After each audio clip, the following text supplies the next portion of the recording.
look, we have run out of time. I hope I've done justice to the role of moderating and getting this, crucial, thoughts and their ideas behind their own adventures.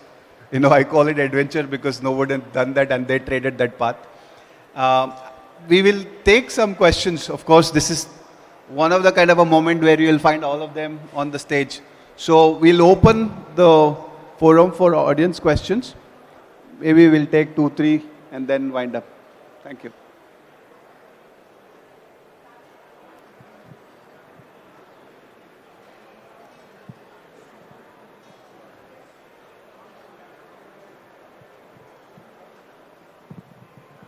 Yeah, my question is to Nimisha ji, the Niti Aayog specialist. The scrap which you are talking about, the generation of scrap for the next circular economy, there is some confusion because automobile scrap will only contribute, let's say, 15% of the total scrap generation which is being consumed. So, automobile is just the beginning. You cannot just, because it's going to be a circular economy, you have to, still construction leads at least 65% of the total steel consumption. So if you want to promote a circular economy, every country is going to play a protectionist role and they are not going to allow, not in 7, 8 years, but probably 10 years, that is going to be a rule.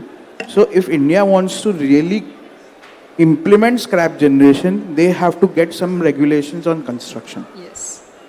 Yeah. The C&D waste, in fact, we already have guidelines on it, but again, the implementation is lax.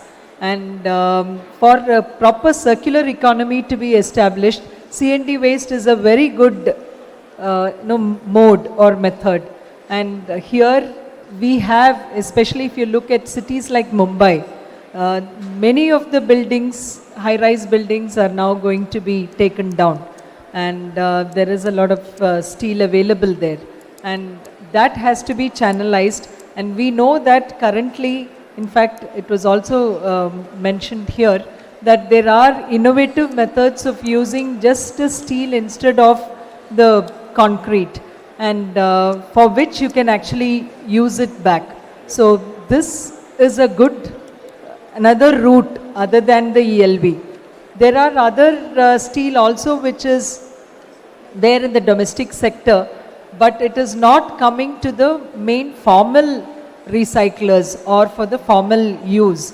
It is usually used by the small players inefficiently, and that has to be stopped.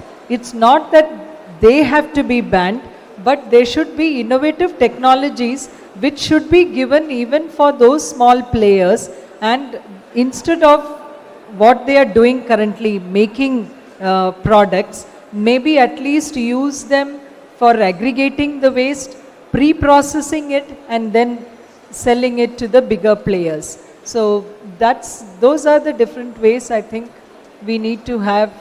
We need to really look forward to keep the scrap in the country and utilize the scrap properly. My question is to Mr. Shubham Soniji. The grades you mentioned about 670 and 1050 for the TMT, like addition of vanadium and molybdenum and chromium into the steel. Are these grades right now used in the Indian infrastructure industries, or where it is used? Thank you for the question. Well, it is currently, the market for such products is very less, and this becomes a very big challenge from a marketing perspective as well, because when we go to the developers or the consultants who are helping in building the projects, they are not ready to use it, or they have never understand that this kind of steel can be used, so they are reluctant to use it in their processes. However, there are big infrastructure companies which are entering into India, can address such, can be our users for such kind of steel. Moreover, projects such as Atal Tunnel, a lot of steel was imported from China just because they were of higher grade steels. Using the scrap, are you using the ferroalloys or you are using the scrap as a substitute for addition of vanadium or molybdenum? It can be done in both the ways. Either you purchase scrap, which is like a ship breaking scrap which has a high amount of vanadium, or you can do it by adding alloys. Currently we are doing it by addition of alloys. Is it been reputed by any other government organizations that are procuring it or you are just exporting it? Sorry, I didn't get that. You are exporting it, sir, you are exporting it or you are using to government organizations right now? We can discuss this in person after this. All right. I think we can discuss it later on. We have one-on-one meetings, so we can discuss it. And it's time for the memento. Thank you so much for the wonderful session. And thank you so much for being the lovely audience. And for the memento, I would like to request Mr. Chinmay Garg, Metro TMT, to please present the memento to Sri Shubham Soni. I think we forgot to clap as well.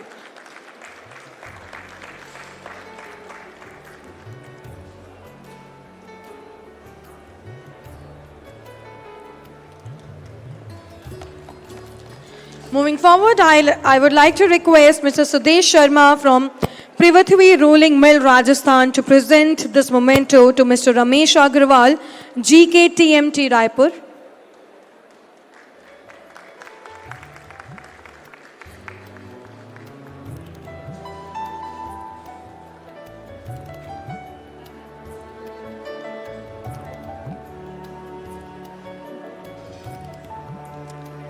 I request Mr. Mahendra Gupta from Mandi Govindgarh to please present this memento to Dr. Swaren Baderkar, Electrotherm Limited.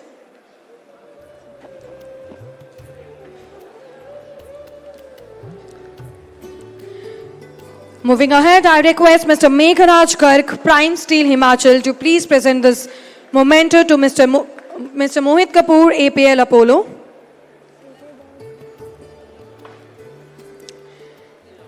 I request Mr. Dhanshri Mandhani, Prime Solution Maharashtra, to present memento to Srimati Binisha, Advisor MRAI.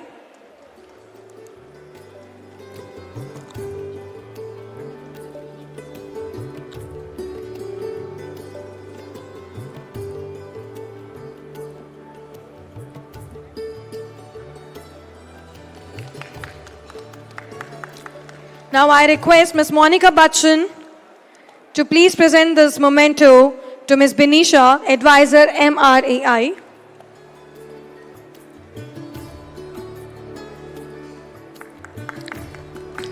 Going ahead, I request Mr. Shravan Agrawal, Guardian Steel, Mumbai, to present this memento to Mr. Sudhir Goyal, MD, Madhav Alloys.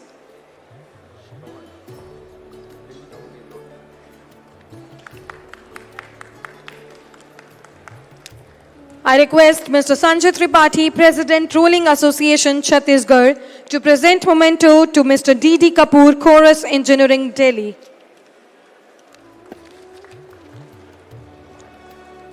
And now it's time for the moderator.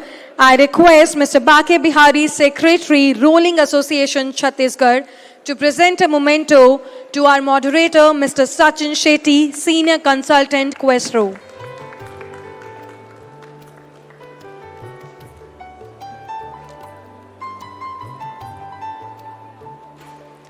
Thank you so much, our panelists and moderator. Please don't forget to meet us sharp at 8 o'clock for President Dinner at Shangri-La Hotel. And all the delegates who are present here, it's time for the group picture.